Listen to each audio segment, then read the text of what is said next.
del cielo, porque lo más importante es tu palabra. Señor, ya hemos venido a tomar consejo cerca de ti. Habemos venido porque sabemos que tú hablas en nuestra vida.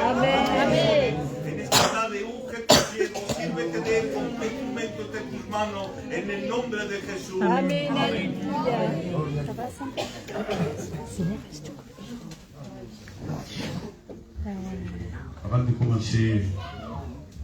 Avant de commencer le message, je crois qu'il y a des pétitions sur Facebook.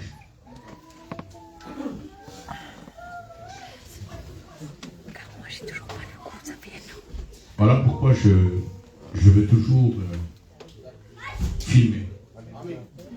Il y a des gens qui ne peuvent pas venir et qui ont besoin de prière. Amen. Ils ont besoin de la grâce de Dieu. Ce n'est pas parce qu'on est là que nous avons besoin que nous. Il y en a d'autres qui ne peuvent pas venir et ils en ont besoin aussi. Amen. Alors là, je vois Maria Santi, c'est ça? Ma soeur a le Covid. Non, la leucémie. Elle a attrapé le Covid, elle s'appelle Soledad. C'est ça. Je vais dire à notre hermano Eduardo qui se lève et qui prie pour ce cas en particulier. Amen.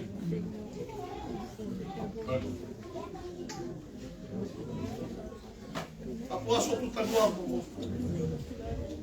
Seigneur, unis, Seigneur, avec mes frères et sœurs, nous voulons te présenter ce cas. Amen. Père, nous t'en supplions ce soir au nom de Jésus. Que tes mains, Seigneur, de bénédiction, Seigneur, de guérison viennent toucher. Seigneur, viens rétablir, Seigneur, au nom de Jésus.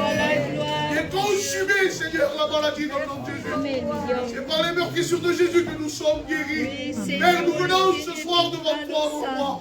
Et dans tes mains, nous t'en supplions. Père, et que prochainement, Seigneur, dans les jours à venir, on puisse entendre, écouter ce merveilleux témoignage. Pour la gloire de ton nom, mon roi. À toi soit la gloire et l'honneur. Merci, Sauveur, car nous croyons que tu l'as fait. Merci, Jésus. Gloire au Seigneur. J'exhorte aussi ceux qui sont sur Facebook, qu'ils écoutent le message, et puis qu'ils puissent leur faire du bien dans leur vie, dans leur cœur.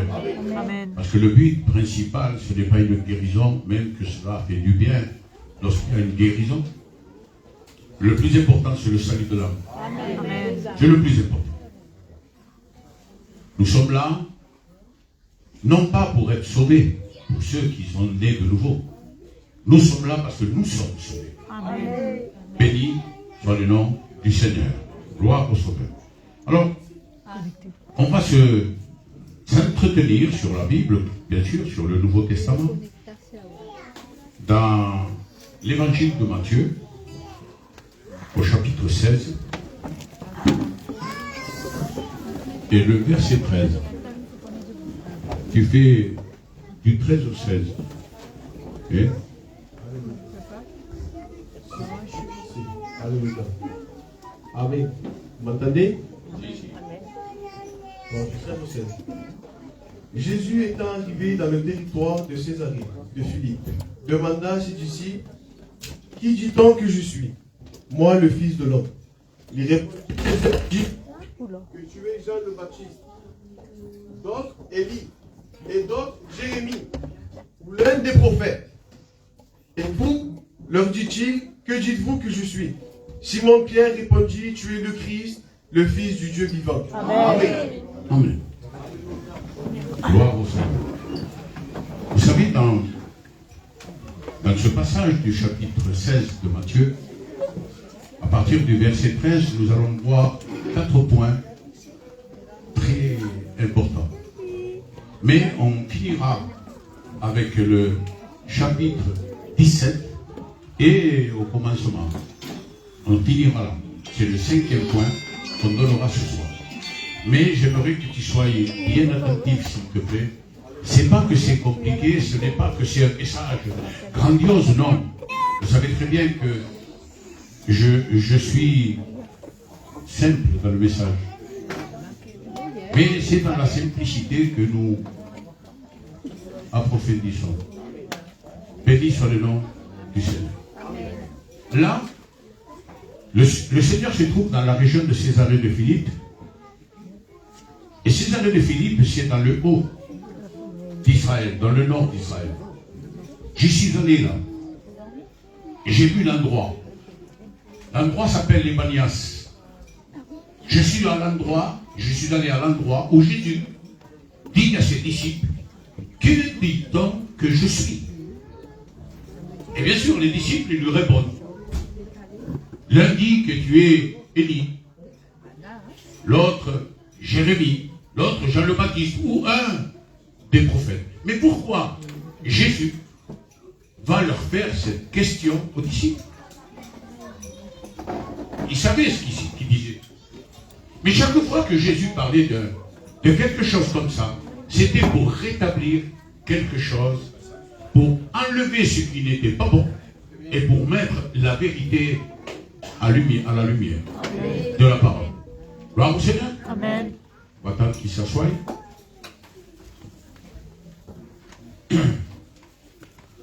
Alors écoutez bien.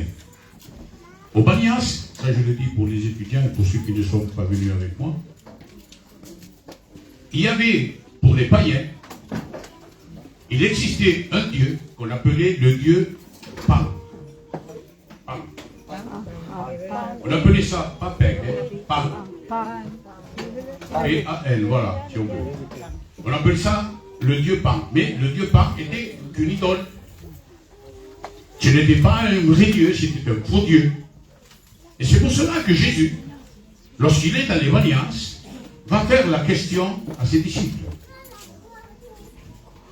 Et lorsque ils disent l'un dit que tu es Jean le Baptiste, l'autre Élie, l'autre Jérémie ou l'un des prophètes, il se dirige vers Pierre. Jésus connaît tout. Plutôt vers Simon, parce que cette époque il s'appelait Simon. Écoutez bien, à cette époque c'était Simon.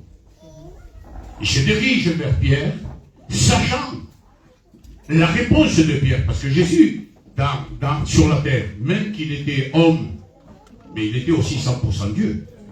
Gloire au Seigneur. Alors, il connaissait la pensée de l'homme. Il était omniscient.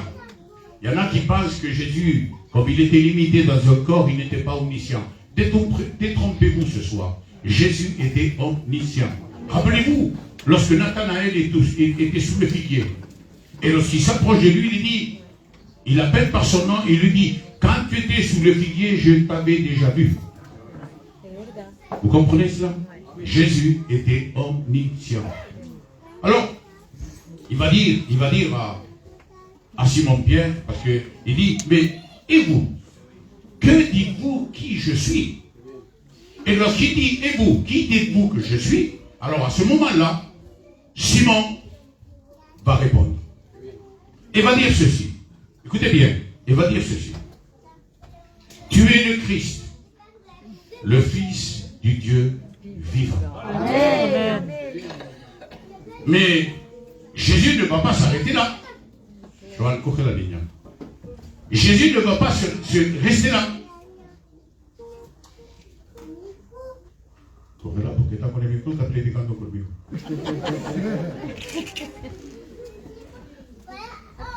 Jésus ne va pas rester là à la confession de Pierre. Et il va dire, comme s'il lui dirait, comme il avait fait avec Jacob, lorsque Jacob lutta avec l'ange de l'Éternel, il le frappa l'ange et il va lui dire, tu ne t'appelleras plus Jacob. Désormais, tu t'appelleras Israël. Jacob, c'était le tricheur, Israël, c'était le lutteur avec Dieu. C'est différent. Là, il va dire, maintenant, tu t'appelleras Pierre. C'est la confession, à travers la confession, la révélation que Dieu le Père donne à Simon, que Jésus lui change le nom. Et il lui met le nom de Pierre. Pierre, c'est Céphas. Et Céphas, c'est petit caillou. Parce qu'il y en a beaucoup qui pensent, parce que ce que je vais dire après, il y en a beaucoup qui pensent que Jésus va se diriger vers Pierre, le rocher ou la roque. Non. Le roc, c'est le Christ. Amen. Pierre, c'est pas ces petits cailloux.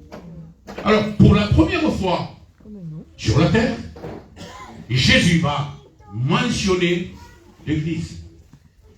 Auparavant, on ne savait pas ce que c'était que l'Église. Il y avait des temples. À l'époque de Jésus, il y avait des synagogues. Mais il n'y avait pas d'église. Et les gens ne savaient pas ce que c'était qu'une église. Qu'est-ce que c'est qu'une église? C'est un rassemblement de personnes à un seul nom. Amen. Ça, c'est une église. Ça, c'est une église. Aujourd'hui, nous sommes dans l'église. Ce n'est pas les quatre murs, l'église. L'église, c'est nous. C'est nous que nous constituons l'église, le corps du Christ. Béni soit le nom du Seigneur. Amen. Alors, Jésus va lui dire, dans le petit caillou que tu dis, que tu es, c'est face. Je bâtirai sur le roc que c'est moi. Il n'est pas simple. Sur le roc que c'est moi, le rocher. Je bâtirai mon église. Amen. Pierre n'était pas au désert lorsque le Christ suivait son peuple comme un rocher pour abreuver son peuple en eau. Pierre n'était pas. Il n'existait même pas, Pierre, à cette époque. Mais Jésus était le rocher Amen. qui suivait son peuple dans le désert pour l'abreuver, pour boire, pour cuisiner, pour laver et pour donner de l'eau aux animaux et pour tout. C'était le rocher. Béni soit le nom du Seigneur. C'est sur ce rocher que le Christ dit à Pierre qu'il bâtira son église. Ce n'est pas sur Pierre. Par contre, ce que dit à Pierre, il lui dit, toi je te donnerai les clés du royaume des cieux. Là, au Seigneur. Amen. Parce que c'était lui, le chef des 12. Ensuite, c'était le chef de l'église, si on veut dire. Après, Christ est le fondateur, Christ est le rocher, lui-même, c'est l'église, il est le corps de l'église. Mais Pierre était celui qui s'occupait de l'église. Appelez-vous, lorsqu'il lui dit, Pierre, m'aimes-tu? Paix les brebis. Et quelqu'un qui va paître les brebis, c'est quelqu'un qui s'occupe du troupeau. Et le chef, le berger du troupeau, c'était Pierre à cette époque. Béni soit le nom du Seigneur. Le deuxième point, bien sûr, c'est l'église. Le premier point, c'est la confession de Pierre. Et le deuxième point, Matthieu 16, et verset 17, il mentionne l'église. Béni soit le nom du Seigneur. Troisième point. Matthieu 16, 21. Dès lors que Jésus commença à faire connaître à ses disciples qu'il alla à Jérusalem, qu'il souffrit beaucoup de la part des anciens, des principaux sacrificateurs et des scribes, qu'il fut mis à mort et qu'il ressuscita le troisième jour. Amen. Ça, c'est l'annonce du Christ. C'est Jésus lui-même qui va annoncer à ses disciples qu'il allait mourir, qu'il n'était pas venu pour vivre sur terre, mais qu'il était venu pour être notre substitut. Il devait prendre la place de chacun d'entre nous. Il y avait un décret, et c'est l'acte que Jésus a cloué à la croix du Calvaire, un décret qui nous condamnait. Il y avait notre nom marqué dessus, je l'image comme ça. Hein. Il y avait notre nom marqué dessus, et en dessous de notre nom, il y avait enfer, perdu. Mais Jésus est venu justement pour prendre ce décret et le clouer à la croix du Calvaire. Amen. Il n'est pas venu vivre sur terre. Il est venu mourir sur terre. Amen. Pour chacun d'entre nous, pour notre péché. Pour tout ce que nous faisons, qu'il est mal aux yeux de l'Éternel. Tout le mal que nous faisons, Jésus est venu l'accomplir à la croix du Calvaire.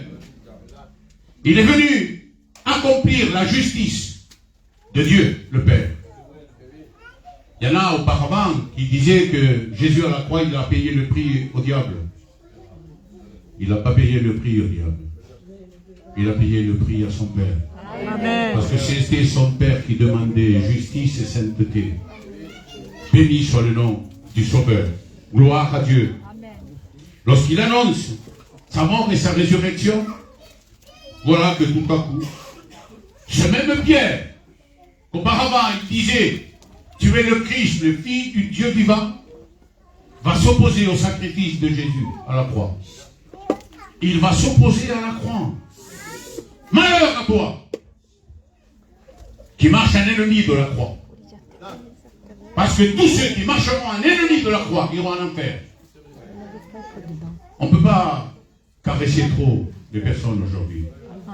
Il faut dire que la vérité. Amen. Et la vérité est que si tu es un ennemi de la croix, tu es perdu. Et Pierre, à ce moment-là, va s'interposer entre le Christ et la croix.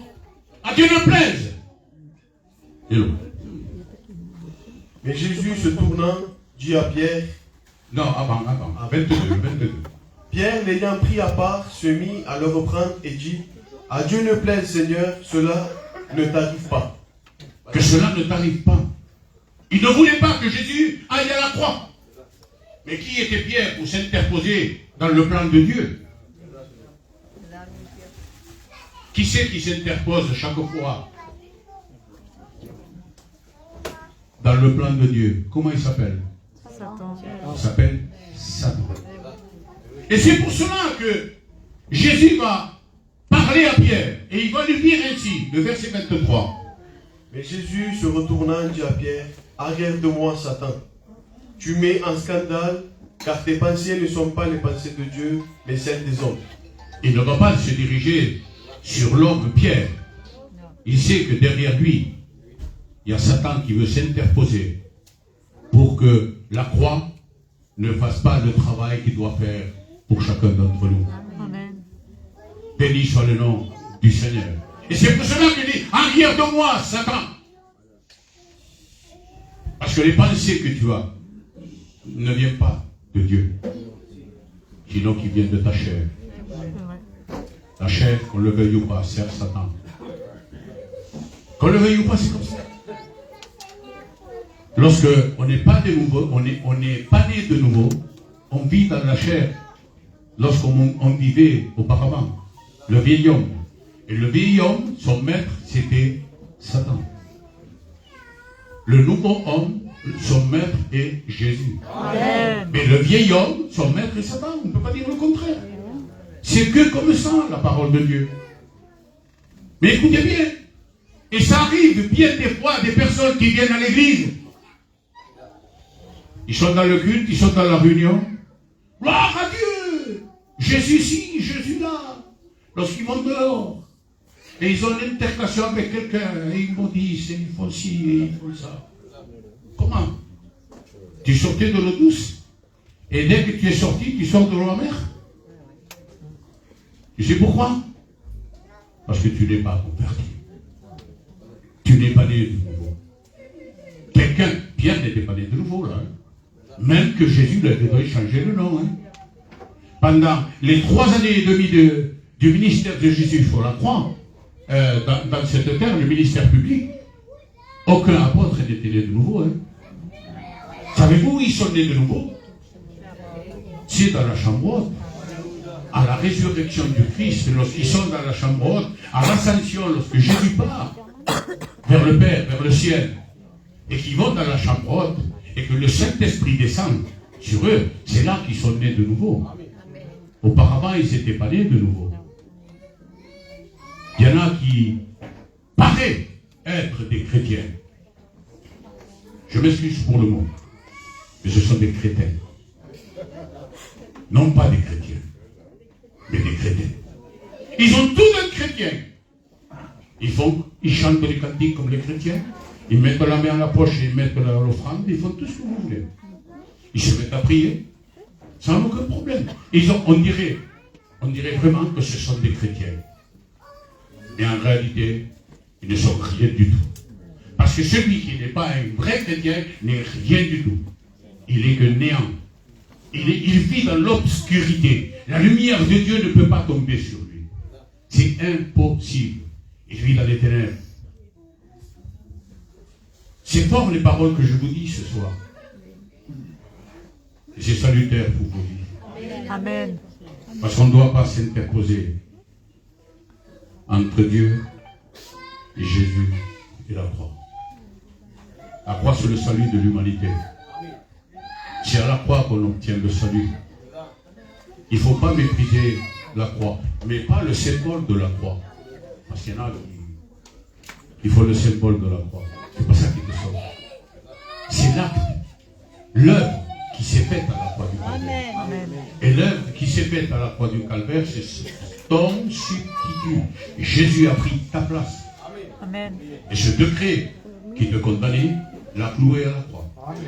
Mais voilà, il y en a plusieurs au milieu du peuple de Dieu, dans l'église. Il y en a plusieurs qui reviennent à la croix et ils disent non, moi je reprends mon décret.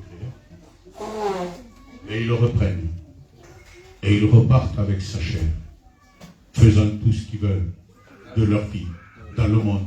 Ils préfèrent se réjouir dans les vices de ce monde. Ils préfèrent se donner à plein dans ce monde que se donner que pour Dieu. Ils reprennent, ou bibliquement parlant, ils retournent à ce que le chien a vomi.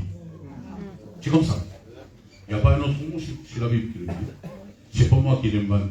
C'est la parole de Dieu qui le dit. Alors, 3 points nous avons vus.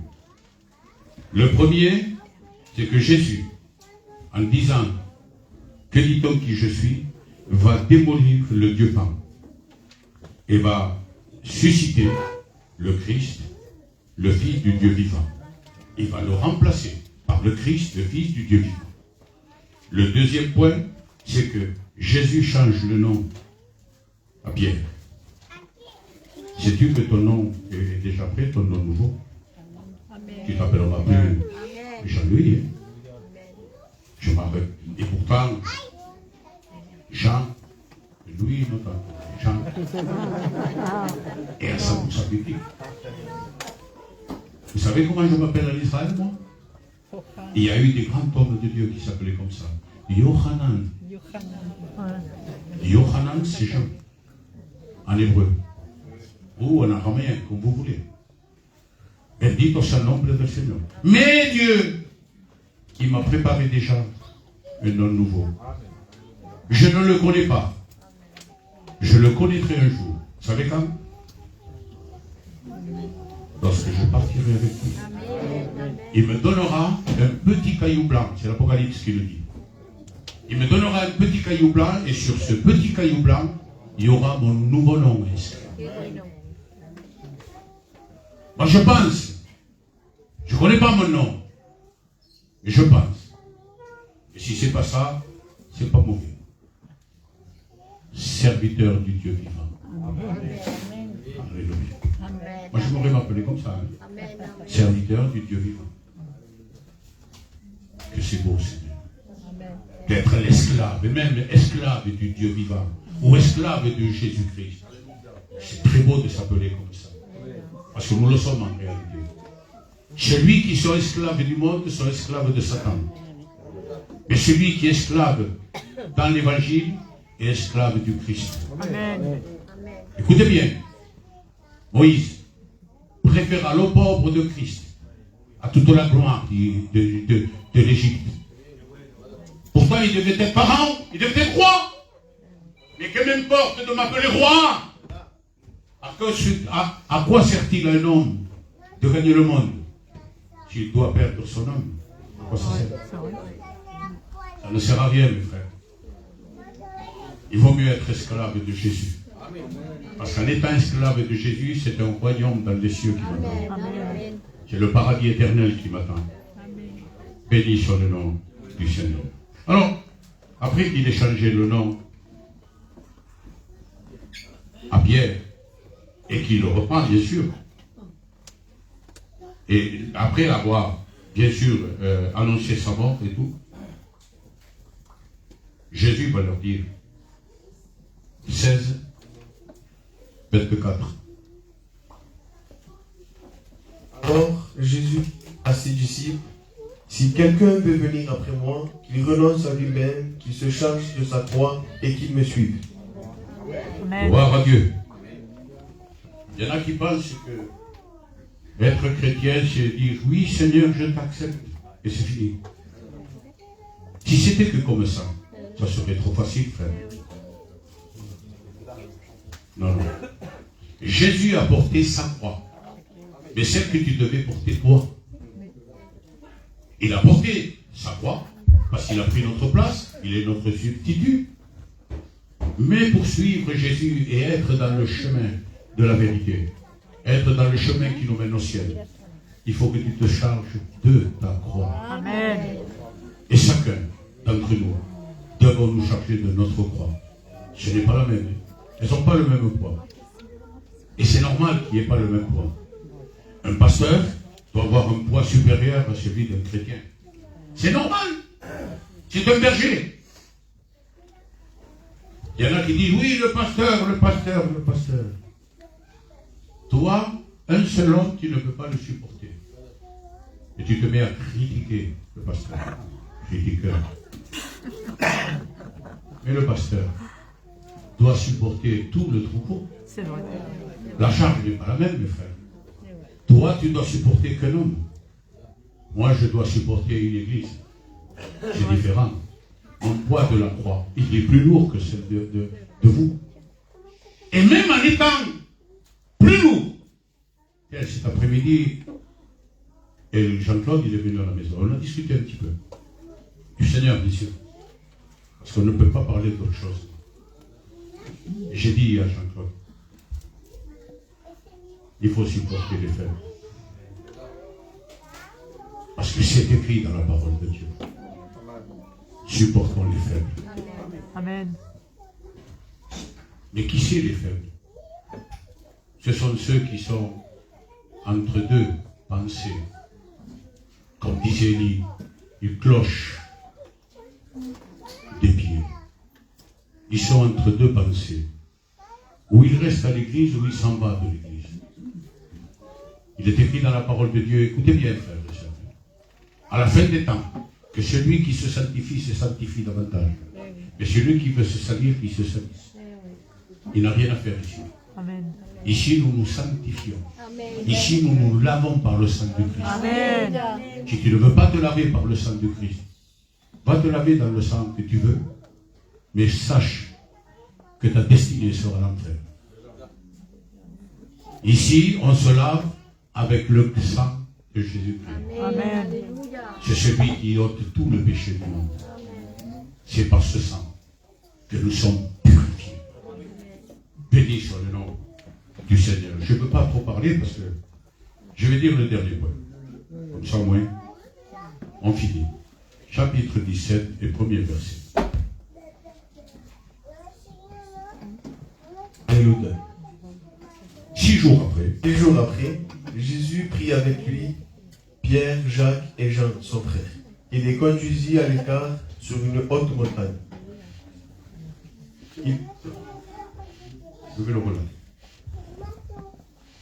Cette montagne, elle se trouve à peu près environ à 10 km de Nazareth. J'y suis allé aussi. Et j'y vais cette année encore. Vous allez la voir. Ceux qui vont venir avec moi pour la première fois, parce qu'il y en a quelques-uns, vont voir cette montagne. Elle se trouve à peu près à une dizaine de kilomètres de Nazareth. Et on l'appelle le mont Tabor. Le mont Tabor n'est pas une montagne à pic. C'est une montagne ronde. Et très ronde. Elle est comme ça. Mais elle montait. C'est pour cela que lorsque Jésus prend Pierre, Jacques et Jean, et qui montent avec lui dans cette montagne, lorsqu'ils montèrent là-haut, ils étaient racassés. Ils étaient réduits au, comment c'est dit? Ils étaient KO. Éreintés. Tellement qu'ils étaient KO, ils vont s'endormir. Et ils ne vont pas prier avec le maître. Mais il faut voir cette montagne comme elle est. Même aujourd'hui, on monte avec des véhicules. Parce qu'il y a des véhicules qui font 9 ou 10 places, non, et si, 9 ou 10, des omnibus, minibus. Et on met entre 10 minutes et un quart d'heure pour monter là-haut. En véhicule. Qu'est-ce que ça devait être à l'époque de Jésus, où il n'y avait pas de chemin, il n'y avait que de la pierre, de la terre, de tout, et en sandales. Ils n'avaient pas des bottes ou des baskets comme on en a nous aujourd'hui. C'était que des sandales. Ils étaient pieds nus. Alors, lorsqu'ils montaient, je suis sûr et certain que même leurs pieds étaient ensanglantés par les pierres et par tout ce qu'il y avait. Et lorsqu'ils arrivèrent là-haut, ils étaient éreintés. C'est normal qu'ils soient éreintés. Seigneur, ils étaient crevés et ils dormaient. Mais dans leur songe, c'est le point. Et ce point, il est crucial, frère et sœur. J'ai pris ce message pour t'ouvrir un peu l'entendement. C'est ce qui va se passer bientôt. Ils virent Jésus, mais pas comme avant. Ils le virent dans toute sa gloire. Amen. Nous, on voit Jésus lorsqu'on lit ou on prêche la parole. Moi, je le vois de ma manière. Et chacun le voit de sa manière. Tu te le représentes selon ce que tu écoutes ou ce que tu lis. Moi, je me le représente parce que je le connais. Dieu me témoigne, je le connais. C'est normal que je le connaisse. Il vit avec moi. Amen. Et lorsque quelqu'un vit avec quelqu'un, et automatiquement, on le connaît. On ne peut pas dire qu'on connaît quelqu'un si on ne le côtoie pas. On ne peut pas le dire. Surtout dans le peuple gitan. Lorsqu'on marie une fille ou un fils, alors il y a des problèmes. Il a dit, c'est vrai, hein, il faut connaître avant de savoir. Hein. Parce qu'au début, c'est qu'il est gentil, qu'il est bon, qu'il est... Mais après, lorsqu'on voit la vérité, c'est pareil.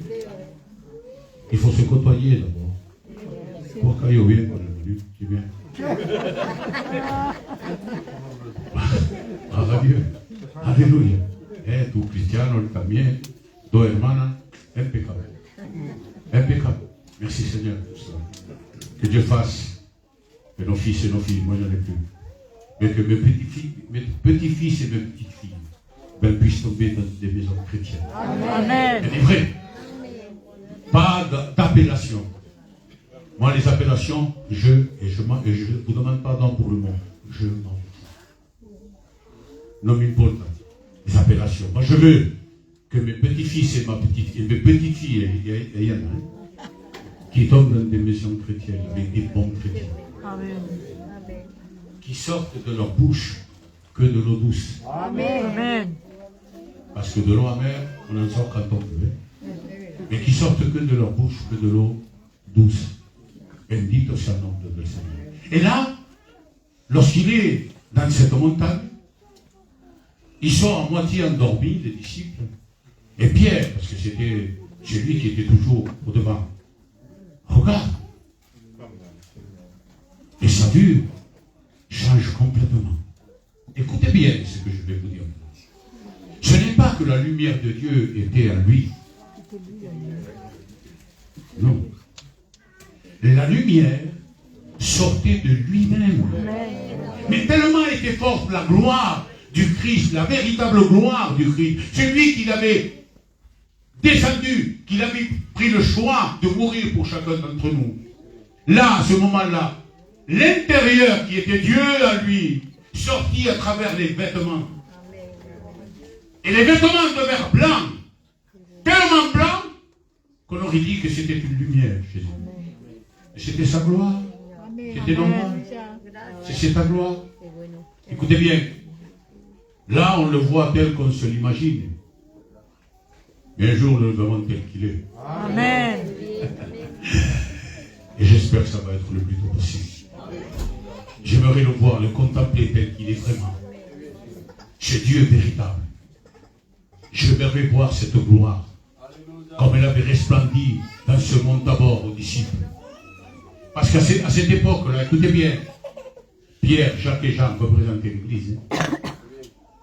Parce que ceux qui veulent le voir en gloire, c'est l'Église.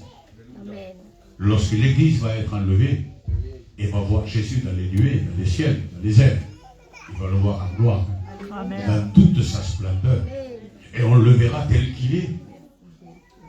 Gloire au Sauveur. Il y avait Moïse et Élie. Mais pourquoi Moïse et Élie? Pourquoi Moïse et Élie? Qu'est-ce qu'ils vont faire là? C'est un enseignement pour nous, ça. C'est un enseignement pour chacun d'entre nous. il démontrait que la loi était là. Mais que lui, Jésus, qui était en gloire, était venu pour changer les choses et les devenir un Élie. Élie, c'était les prophètes. Mais sachez que Moïse est mort. Au monde est beau. Mais Élie, il est parti vivant. L'Église doit être changée en un clin d'œil. Et elle partira vivante. Amen. Elle ne passera pas par la mort. Ceux qui sont déjà partis, ceux qui nous ont dévancés, seront changés et seront ressuscités. Et ils prendront un corps glorieux. Amen. Et toi et moi, je te dis toi et moi parce qu'on va le voir. Amen. Amen. J'ai presque 68 ans, enfin je vais faire 68 ans. Et j'ai l'espoir que mes yeux vont voir le changement en un clin d'œil. Amen. Parce que je suis un des derniers serviteurs de Dieu. Nous sommes la génération qui vont voir l'enlèvement de l'Église. Amen. C'est nous la génération qui verrons l'enlèvement de l'Église. Et j'ai cet espoir d'y participer. De toute façon, comme je suis là, j'ai pour longtemps. Je ne sens rien du tout. Dieu peut changer tout et m'amener. Et je ne serai pas contre. Moi, je suis dans la volonté de Dieu. Si Dieu veut m'enlever maintenant même, que je tombe par terre et ça terminant, ça ne me fait rien. Je m'en vais avec lui. Amen. Et ça serait une grande joie pour moi. Mais tel que je suis, Dieu me témoigne. J'ai pour longtemps. Quand je serai fatigué, je vous le dirai. Mais pour l'instant, je peux y aller. Et j'ai quelques longues années. Si je reste comme je suis, bébé, si je reste comme je suis, Dieu me témoigne. Je ne sais pas si je vais avoir des cheveux blancs. Il y en a plusieurs qui ont des cheveux blancs, ils sont plus jeunes que moi. Eh bien, je ne sais pas si je vais avoir des cheveux blancs. Que cela va se réaliser. Alléluia. La loi a été changée par la grâce, qui est Élie, qui est l'exemple de l'Église. Mais écoutez bien, il n'y avait que l'Église là. Parce que ceux qui vont monter, c'est que l'Église. Gloire à Dieu. Amen. Mais en bas de la montagne, au pied de la montagne, il y avait les autres disciples. Mais que représentent les disciples qui étaient au pied de la montagne? Ben, tout simplement Israël. C'est simple. Ils seront sauvés parce qu'ils étaient sauvés. C'était des disciples du Seigneur. Ils seront sauvés. Tout Israël sera sauvé. Parce qu'il dit, même ceux qui m'ont percé, il le dit dans Zacharie, même ceux qui m'ont percé me verront et se lamenteront. Ils se convertiront. Ils vont demander pardon à Dieu. Ils vont se convertir. L'autre parole, ça repentir. Ils vont se repentir. Et ils vont reconnaître que c'est Jésus qu'ils ont percé. Et vous savez ce qu'ils vont faire? Tout genou fléchira devant lui. Amen. Et lorsque je dis tout genou, si Macron sera là, et s'il est vivant, il se fléchira devant lui. Parce que tous les rois de la terre se fléchiront devant lui. Il n'y a aucun homme qui ne fléchira pas les genoux devant lui. Tous fléchiront les genoux devant lui. Béni soit le nom du Seigneur. Alors, ceux qui étaient en bas, les disciples qui étaient en bas, représentent Israël. Parce qu'eux, ils sont entre l'Église. Il y a l'Église, après il y a eux. Mais ils seront sauvés. Vous savez, il reste une dernière semaine de Daniel. Dieu a donné 70 semaines à Daniel. Il y en a 69 qui se sont accomplies. Et la 69e semaine s'est arrêtée à la croix, à la mort de Jésus. Il s'est arrêté là, à la mort et à la résurrection de Jésus. Il reste une petite semaine, c'est-à-dire 7 ans. 7 jours, 7 ans. Mais cette semaine, elle sera très grave pour l'humanité. Ça sera la tribulation. Il y aura 3 ans et demi de... Bon, ils disent de bol. Ils disent de bol parce que ça sera le temps, Les 3 ans et demi seront le temps de la Séduction. Monsieur Maïs. Séduction. Ça sera le temps de la séduction. 3 ans et demi. Mais une fois qu'ils seront séduits, ça leur tomberont dessus. À tous ceux qui sont restés là. Ces 3 ans et demi après, ça sera le martyr pour tout le monde qui sera. C'est là où Israël va passer par la décapitation. C'est là qu'ils vont mourir. Beaucoup d'Israélites. Mais il est écrit dans la parole de Dieu que ces 3 ans et demi passés, c'est la dernière guerre, Armageddon. Mais là, Jésus met les pieds dans la montagne de Sion, dans les monts des Oliviers. Et là, la montagne va se prendre en deux. Et Israël va passer à travers de la montagne pour être sauvé.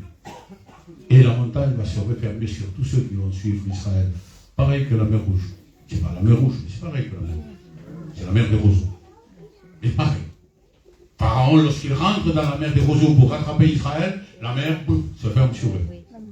Il les tue tous. Enfin, tous ceux qui voudront rentrer par la montagne que Dieu a fendue en deux, resteront dedans de cette montagne. Ils n'en sortiront pas. Israël passera, mais les autres resteront là, écrasés par les 2 montagnes. Et dites au sein noble de Seigneur. La transfiguration nous parle de salut pour l'Église, de salut pour Israël. Il nous parle que Jésus est venu accomplir la loi Moïse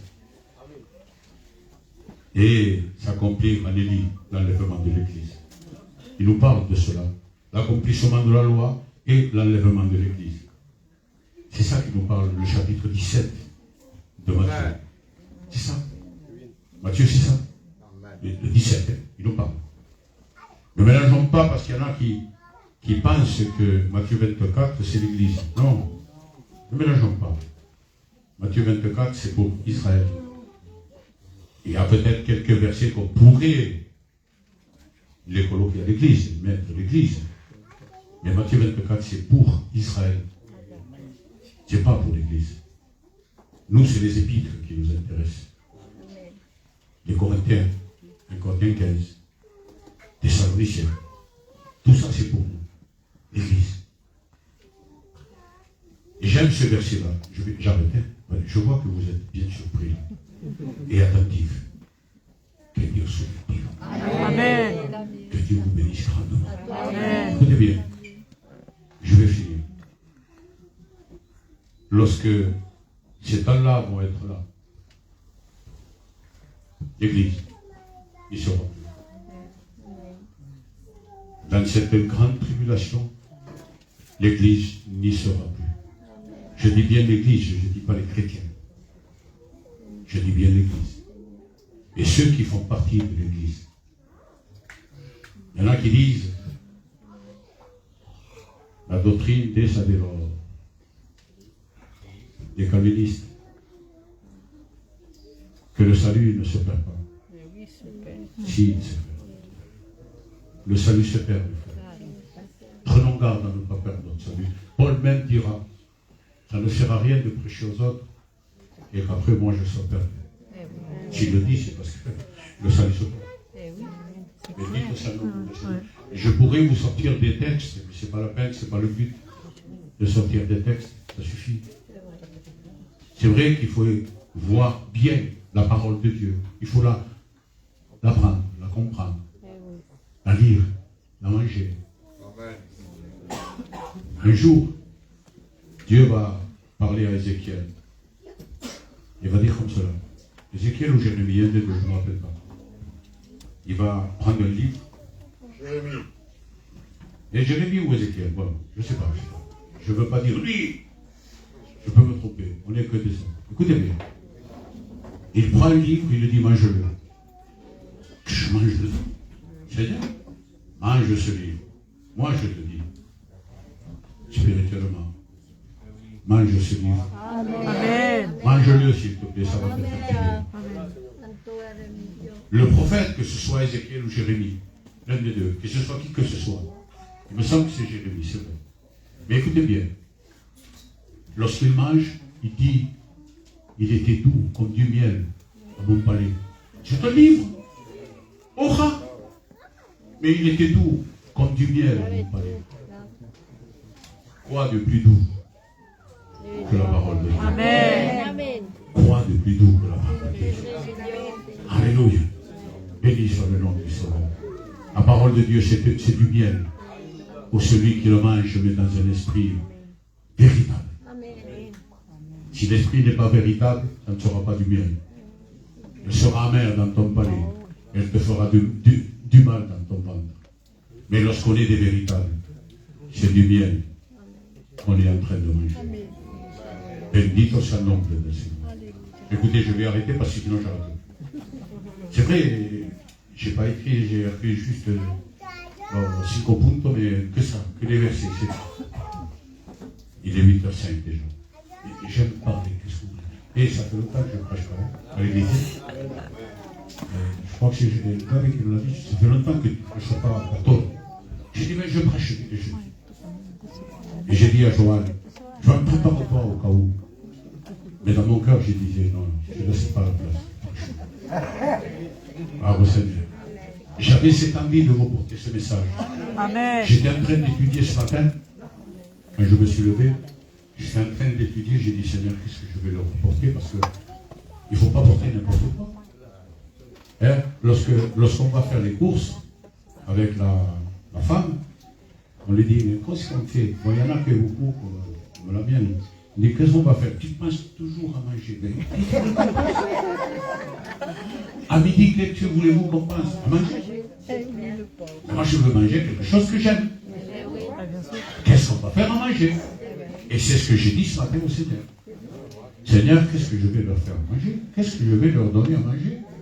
Et le Seigneur m'a mis ces 5 points dans mon cœur. Et je les ai. J'ai commencé à les lire et à les méditer dans ma tête. Et ce soir, je vous les servir. Que cela vous serve de bénédiction.